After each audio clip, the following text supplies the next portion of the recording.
সরকার আর এটা very soon শুটিংয়ে যাবো শুটিংয়ে যাবো সাথে ক্রিয়া যেটা নাম ক্যারেক্টারে আমি বলছি আর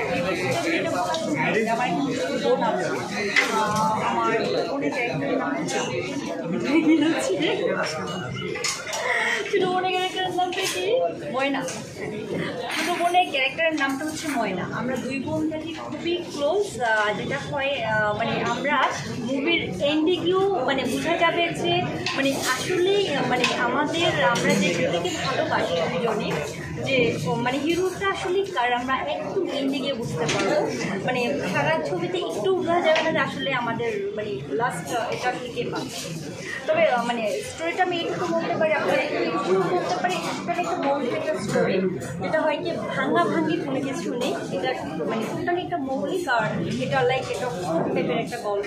লাইক আপনারা দেখেছেন তো জাস্ট ওই প্যাটার্নের গল্প। হিরোটা থাকে একটু বাউল চরিত্র আর আমাদের এটা আমরা জাস্ট মধুর যে কথা বললেন আসলে সুজন সুখের উদাহরণটা চাচ্ছেন 2024-এর প্রেক্ষাপটে দাঁড়িয়ে এই প্রেক্ষাপটটা এই সিনেমাটা কি আসলে সেভাবে ব্যবসা করবে কিনা বা আদৌ এই সময় সে ধরনের সিনেমা দর্শক দেখবে কিনা কি মনে হয়?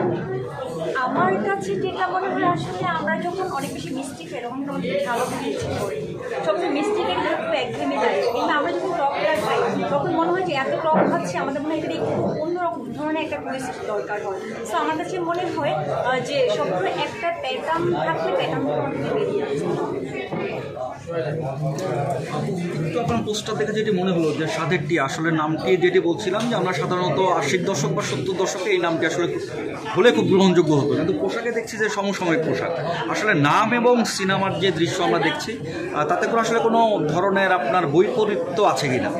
এইটা আপনার স্টোরিটা যেটা আপনার ইয়েতে দেখছেন পোস্টারে দেখছেন এটা মানে মুভিটা ওইটাই যে সাধের টিয়া যেটা আপনার 80 দশকে বলছেন এটা আমি বলবো এটা একটা গল্প বেস, এটা পুরোটা একটা স্টোরি বেস। এটা হচ্ছে আপনার মানে আমরা বলবো না আমি মানে এখানকার মন্ত্রীর মেয়ে কিংবা মিনিস্টারের মেয়ে, তো ওই টাইপের কোনো কিছু না। এটা হচ্ছে আমাদের একেবারে খাঁটি বাংলা বলতে যাকে বোঝায় একটু বাঙালি প্যাটার্নের একটা মুভি।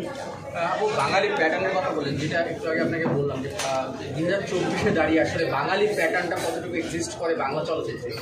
আসলে আমার মনে হয় প্রত্যেকটা মানুষের একটা টেস্ট আছে, টেস্ট থেকে আমরা আমার ডিরেক্টর যেহেতু এটা অনেক আসলে হয় কি প্রত্যেকটা ডিরেক্টরের তার মানে প্রত্যেকটা মুভি কিন্তু সন্তানের মতো। সাথে যেমন আমি যেহেতু মানে হিরোইন, সো এটা আমারও একটা সন্তান। তা আমি মনে করি এটা আসলে এটাতে আমি নিজেকে লালন করে আসলে আপনারা দেখতে পাবেন।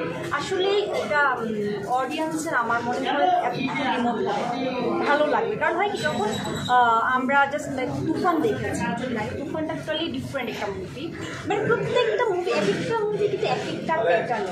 সো আমি মনে করি যে এটার প্যাটার্নটা ডিফারেন্ট একটা প্যাটার্ন। আমরা মনে করি যে আমরা একটা বাঙালি একটা ছবি দেখছি, মানে আমরা সুজন সত্যিই দেখতে যাচ্ছি। আচ্ছা, এটা কোন জনার? এটা কি প্রেম অথবা এটা থ্রিলার?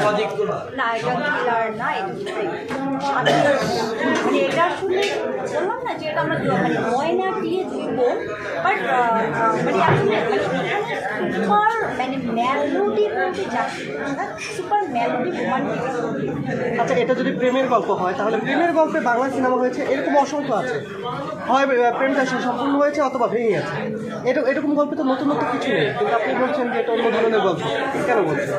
এটা কারণ আমাদের মৌলিক গল্প ভাঙ্গা হয়নি, পুরাটাই হচ্ছে আমাদের দাদু নিজে মনে নিজের চিন্তার থেকে নিজের ভাষা প্রেমটা নিজের মধ্যে লালন করে সেটা সাথে টিয়া বানিয়েছে। বর্তমান